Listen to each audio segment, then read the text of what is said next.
جی حسن صدیق صاحب، آپ بتائیے کہ ابھی جو موجودہ حکومت ہے اس کے 3 سال پورے ہونے کو آئے، اور بڑی عجیب بات ہے کہ دیکھیں اس حکومت کے دوران معاشیات کا اور معاشی اعداد و شمار کا جس قدر غوغا ہمیں نظر آیا ہے وہ پہلے کبھی ہمیں نظر نہیں آیا. اور ہمارے جو وزیر اعظم صاحب ہیں انہوں نے عوام کو بڑی تفصیل سے اپنی ہر تقریر میں بتایا ہے کہ کرنٹ اکاؤنٹ ڈیفیسٹ کیا ہوتا ہے، کس طرح وہ بڑھ جاتا ہے، کس طرح وہ کم ہو جاتا ہے. یہ ساری باتیں ہوتی رہیں اور پھر اپنے ایک بڑے گین کے طور پر بتایا جاتا رہا کہ ہم نے اس میں کمی بھی کی ہے. لیکن اب قسمت کی ستم ظریفی آپ دیکھیے کہ اب وہی کرنٹ اکاؤنٹ ڈیفیسٹ جو ہے وہ آسمانوں سے باتیں کر رہا ہے. آپ مہنگائی کو دیکھیں، عوام کی بری حالت ہے. تو آپ کیا سمجھتے ہیں کہ اس میں آخر کتنا کس کا قصور ہے اور کیا کیا فیکٹر ہے اس پوری صورتحال میں؟ بسم اللہ الرحمن الرحیم. ڈاکٹر صاحب، آپ نے بڑے اچھے پوائنٹ پر متعارف کروایا اسے کہ پاکستان میں جو اکنامک لٹریسی ہے وہ بہت بڑی ہے پچھلے کچھ عرصے میں، جو یقینی طور پر مثبت بات ہے، کیونکہ پہلے بہت کم عوام تھی جن کو اکنامک ٹرمز کا پتہ ہوتا تھا، اور نارملی سمجھا جاتا تھا کہ جو ماہر معاشیات ہیں وہی ان پہ ڈسکشن کر سکتے ہیں، وہی ان پہ عبور رکھتے ہیں. لیکن بیسک اکنامک لٹریسی کا عوام میں ہونا بہت ضروری ہے، اور یہ الحمدللہ پچھلے کچھ عرصے میں پاکستانی عوام اس سے روشناس ہوئے ہیں، جو ایک یقینی طور پہ بہت مثبت بات ہے. اب ہم بات کرتے ہیں کہ جو موجودہ فائنینشیل ایئر ہے پاکستان کا، جو جولائی سے شروع ہوا تھا، اس کے دوران پاکستان میں مہنگائی اور خاص طور پر تجارتی اور کرنٹ اکاؤنٹ خسارہ بہت بڑا ہے. تھوڑا سا میں ناظرین کی وضاحت کے لیے بتا دوں کہ جو ایک چھوٹا سا فرق ہے تجارتی خسارے میں اور کرنٹ اکاؤنٹ ڈیفیسٹ میں. تجارتی خسارہ تو صرف یہ ہوتا ہے کہ امپورٹ اور ایکسپورٹ کے درمیان جو ڈفرینس ہوتا ہے اسے تجارتی خسارہ کہتے ہیں، اور جو آپ کا ویسے بیلنس ہوتا ہے یعنی کتنے پیسے ملک میں آ رہے ہیں کتنے جا رہے ہیں، اس میں جو ڈفرینس ہوتا ہے وہ کرنٹ اکاؤنٹ ڈیفیسٹ ہوتا ہے. یہ ایک آسان اس کی ڈیفینیشن ہے. یعنی کہ آپ نے جو کرنٹ اکاؤنٹ کا بتایا کتنے پیسے آ رہے ہیں جا رہے ہیں، اس میں پھر وہ بیرون ملک پاکستانی جو بھیجتے ہیں وہ انکلوڈ ہو جاتے ہیں. تو یہ ایک ڈفرینس واضح ہونا ضروری ہے. جو تجارتی خسارہ ہے پاکستان کا، اس میں بہت خوفناک قسم کی فگرز آ رہی ہیں. اس میں تمام ریکارڈ جسے کہتے ہیں وہ ٹوٹ رہے ہیں، کیونکہ نومبر کے ماہ میں صرف تقریباً $5 ارب کا تجارتی خسارہ ہوا ہے، جو ہماری ریکارڈ ایکسپورٹس ہونے کے باوجود ہوا ہے، کیونکہ ہماری جو امپورٹس ہیں وہ بہت زیادہ بڑی ہیں. اس کی بہت سے فیکٹرز ہیں. اسی طرح مہنگائی میں بھی جو اضافہ ہے وہ مسلسل 10% سے اوپر ہی جا رہا ہے، 11% 12% تک مہنگائی جا رہی ہے، جو اتنی مسلسل شاید پہلے کبھی نہیں گئی. اس سے زیادہ تو ضرور ہوئی ہے، لیکن مسلسل اتنے عرصے سے شاید کبھی پاکستان کی جو مہنگائی کا لیول ہے وہ اس حد تک نہیں گیا. اور اس کی وجوہات جو ہیں وہ مختلف ہیں. جو کرنٹ اکاؤنٹ ڈیفیسٹ میں اضافہ ہے، میں اس فائنینشیل ایئر کی بات کر رہا ہوں، ابھی تک جو ہے 5 ماہ ہوئے ہیں اس کو، اس کے دوران تقریباً جو 60% اس اضافے کی جو وجہ ہے وہ ہے انٹرنیشنل کموڈٹی پرائسز. جو کووڈ کے بعد جو دنیا میں آٹا اور جو دیگر اشیاء ہیں، وہ جو گندم وغیرہ اور شوگر ہے وہ جو مہنگی ہوئی ہے، تو یہ وجہ، خاص طور پہ آئل بہت مہنگا ہوا ہے، یہ وجہ ہے. اور باقی جو 40% ہے اس میں جو اضافے کی مین وجہ ہے وہ یہ ہے کہ آپ کی جو ڈومیسٹک ڈیمانڈ بہت بڑی ہے. اس میں حکومت کا یہ موقف ہے کہ پاکستان کی کیونکہ ایکسپورٹس بھی بڑھ رہی ہیں تو اور نئی فیکٹریز لگ رہی ہیں، تو ایکسپورٹس کے لیے جو مشینری ہے وہ بہت زیادہ درآمد ہو رہی ہے. دوسرا، پاکستان کے کیونکہ گورنمنٹ نے فورکاسٹ کی ہوئی ہے تقریباً 5% ہمارا GDP گروتھ ہوگی اس سال، تو جو ہماری معیشت ہے اس میں اس کی پرچیزنگ پاور بڑھ رہی ہے، یہ بقول حکومت کی. ان وجوہات کی وجہ سے جو امپورٹس ہیں وہ بڑی ہیں.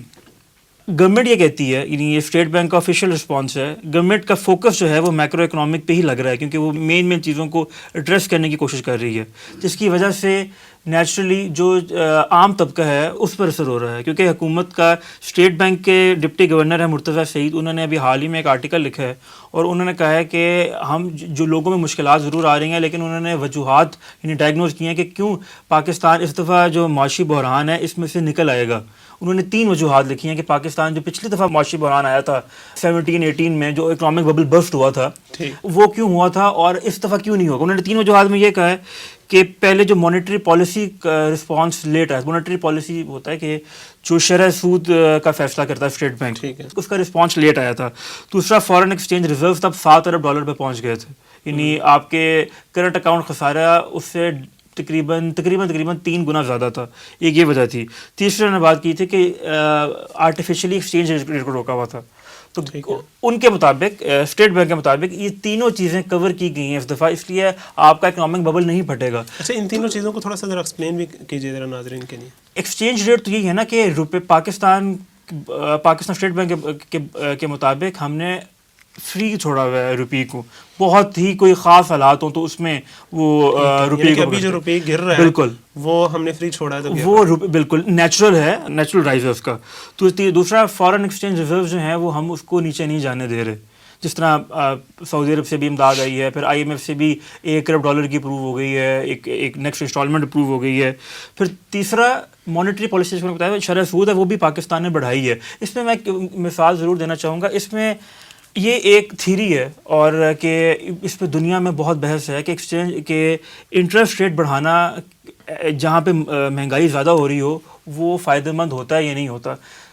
90% اکانومسٹ کہتے ہیں کہ اگر مہنگائی ہو رہی ہو تو آپ انٹرسٹ ریٹ بڑھا دیں۔ آپ انٹرسٹ ریٹ بڑھائیں گے تو لوگ پیسوں کی اسپینڈ نہیں کریں گے، یعنی روک لیں گے تو نیچرلی ڈیمانڈ کم ہو جائے گی۔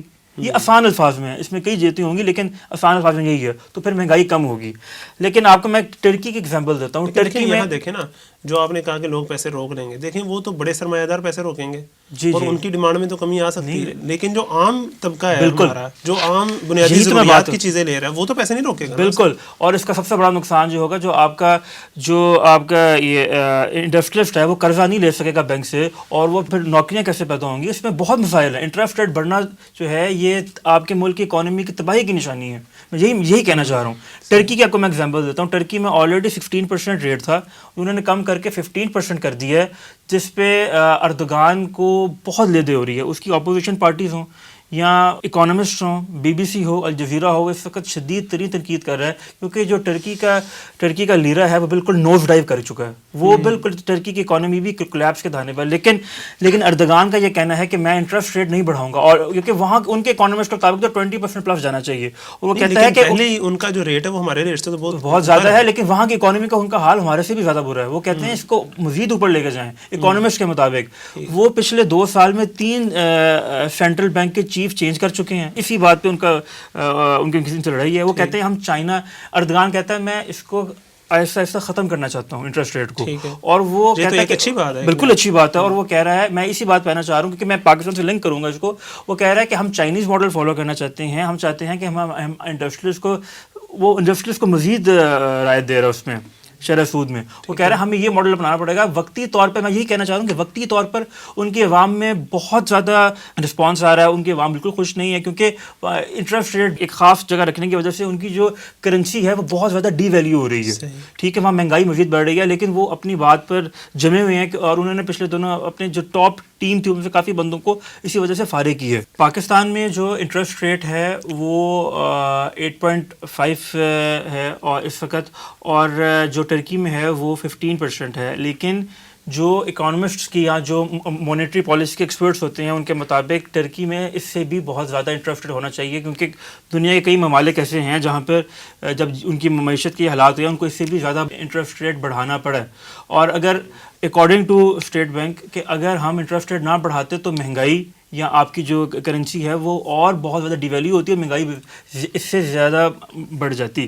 میں ایسا کوئی چھوٹی سی ایگزامپلز آپ کو دے دوں کہ ایک کینیڈا کے شہری ہیں سلیم اور حسن، ایکیڈیمیشینز ہیں وہاں کے، انہوں نے ایک ریسرچ کی تھی۔ انہوں نے کہا تھا کہ میزری انڈیکس ایک ہوتا ہے، میزری انڈیکس کا مطلب ہوتا ہے وہ ان امپلائمنٹ ریٹ اور انفلیشن کو کیلکولیٹ کر کے نا وہ دیکھتے ہیں کہ اس ملک میں کتنی مزری ہے۔ اس میں جو ٹاپ 3 ملک ہیں اس میں وینزویلا ہے، زمبابوے ہے، سوڈان ہے، اور انہوں نے نا یہ چیک کیا تھا کہ جس ملک میں جتنی مزری ہوتی ہے ان کی ریسرچ کا یہ لیبل اباب تھا، اس ملک میں اتنا زیادہ انٹرسٹ ریٹ ہوتا ہے۔ یعنی میں آپ کو صرف یہ فیکٹس بتا رہا ہوں کہ انٹرسٹ ریٹ کتنی تباہی لے کے آتا ہے، اور اس میں کسی ملک کے انٹرسٹ، جس ملک کی اکانومی تباہ کرنی ہو اس کے انٹرسٹ ریٹ بڑھانے کے پیچھے کون کون سی قوتیں کار فرما ہوتی ہیں۔ آپ پاکستان دیکھ لیں، ٹرکی دیکھ لیں، اور جس ملک کی آپ زیادہ دیکھیں گے انٹرسٹ ریٹ، اس کا مطلب ہے اس کی اکانومی اتنی نیچے ہے، اور اس کا جو میزری انڈیکس ہے یعنی اس کی ان امپلائمنٹ اور انفلیشن اتنی زیادہ ہے۔ یہ کچھ فیکٹس میں نے آپ کو بتائے ہیں جس سے ہمیں اندازہ ہوتا ہے کہ کس طرح سے ایک جال میں پھنسایا جاتا ہے، مہنگائی کی جاتی ہے۔ مہنگائی کو، کیونکہ ہمارے جیسے ملک کا تو یہ حال ہوتا ہے نا کہ چادر نیچے کرے تو اوپر سے ننگا چادر اوپر کریں تو پاؤں ننگے. تو یہ اس وجہ سے ہمارا جو ہم ایک وہ جو ویشیس سائیکل ہے نا اس میں پھنسے ہوئے ہیں.